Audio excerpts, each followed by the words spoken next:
Eh, tu te rends compte que si on vivait vraiment dans la matrice, on pourrait faire plein de trucs incroyables? Quel genre de truc? Bah tu sais, genre arrêter le temps pour aller pisser pendant la séance de ciné. Ouais, donc en fait, t'es un gars super ambitieux, là. Et tu savais que Pong, ça avait permis la création d'un film sur un panda rouge géant? Ouais, ok. Vas-y. Vas-y, rembobine.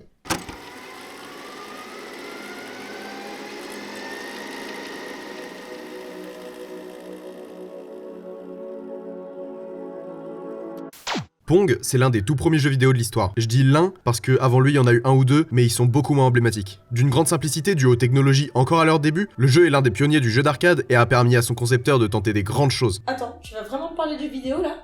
Mais non, t'inquiète, on va parler de film.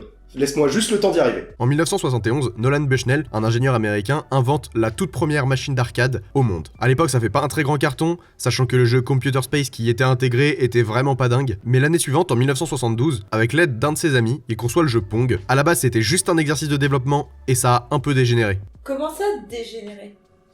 Bah en fait, ça va se vendre à des milliers d'exemplaires tout autour du globe, et ça va lancer la grande mode des bornes d'arcade. Ouais, donc on peut mieux faire, quoi. Le succès de Pong et des bornes est monstrueux et permet à Bushnell de cofonder Atari. Atari devient très vite l'un des plus grands pionniers du jeu vidéo. Après Pong, ils ont commencé à développer plein de jeux différents sur les machines et ils ont marqué l'histoire avec les toutes premières versions de certains jeux qui sont devenus de grands classiques. Par exemple, on leur doit Asteroid, Tempest ou encore le tout premier casse-brique. Ouais, impressionnant. Ça va, tu trouves? Non, tout le monde s'en fout. Bref, l'entreprise Atari se développe dans les salles d'arcade du monde entier, puis se lance dans la console de salon en portant ses jeux sur Atari 2600 et 5200. Ils sont réellement devenus en l'espace de quelques années des membres importants de l'histoire du divertissement, et il faut savoir que parmi les personnes qui ont travaillé pour Atari, il y en a une qui est elle aussi devenue une icône de la technologie moderne. Zuckerberg? Presque. Sauf que là, on est dans les années 70 et que Zuckerberg, il verra pas le jour avant une bonne dizaine d'années. Après avoir quitté l'université où il étudiait depuis plusieurs mois, Stephen Paul Jobs, ou juste Steve Jobs pour les intimes, il postule dans une petite entreprise à la mode dans l'espoir de trouver un job. C'était censé être drôle? Oui. Ok.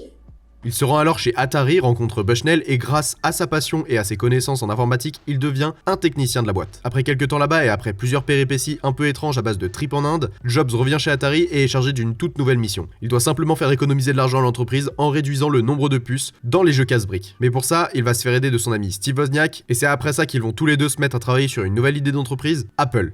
Bon, je croyais que tu voulais me parler d'un film, c'est long, là. Laisse-moi le temps. Si je t'explique pas le contexte, tu vas pas comprendre. Comme tu le sais, le projet Apple devient énorme. Il crée Apple Computer, le Macintosh et plein d'autres trucs que je pourrais citer mais qui vont prendre des plombes. Malheureusement pour Steve, l'entreprise grandissante, le conseil d'administration d'Apple décide de le mettre de côté et il va finir par démissionner. Mais en 1986, il fait l'acquisition de l'entreprise Graphic Group, une division informatique de Lucasfilm, qui travaille sur les effets spéciaux de plusieurs films, comme Star Trek 2, La colère de Khan. C'est comme ça qu'il devient alors le CEO de la boîte et pour plus de clarté, il décide de la renommer. C'est alors que Pixar devient une entreprise de matériel informatique haut de gamme. Pixar, genre le studio? Ah, celui-là même. La vente de leurs produits a jamais vraiment atteint des sommets et au fil des années, ils sont passés très près de la faillite. Pourtant, ils tentent de montrer la qualité de leurs produits en créant des publicités d'animation pour de nombreuses marques, mais sans réel succès. Heureusement pour eux, ils seront sauvés de la chute par un dernier partenariat avec le studio Walt Disney qui permettra à l'entreprise à la lampe de décoller. Après un travail acharné et de longue haleine, Disney distribue enfin le premier film Pixar au monde, Toy Story. Oh, j'adore Toy Story. Évidemment que t'adores Toy Story, t'as un cœur comme tout le monde.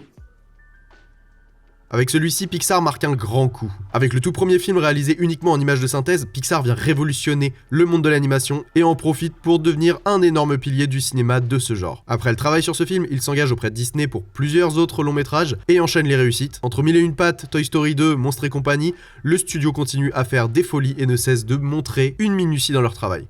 Nemo. Quoi, Nemo? Bah c'était trop bien, Nemo.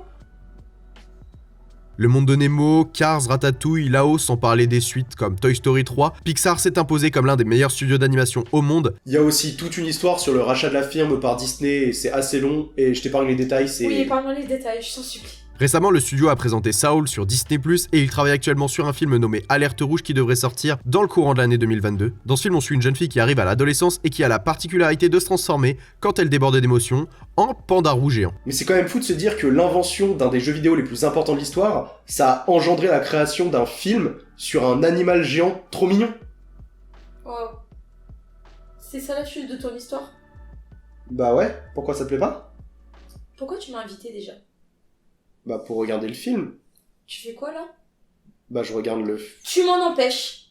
Alors ferme-la, merci.